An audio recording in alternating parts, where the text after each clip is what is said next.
ककरी भइल बा कमरिया लपके, ककरी भइल बा कमरिया लपके, ककरी भइल बा कमरिया लपके, ककरी भइल बा कमरिया लपके।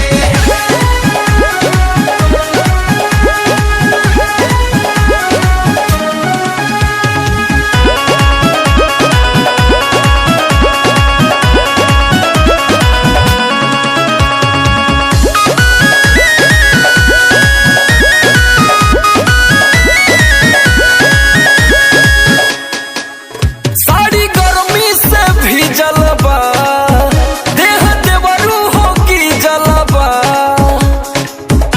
बहुत प्रॉब्लम हो गया है देवर जी।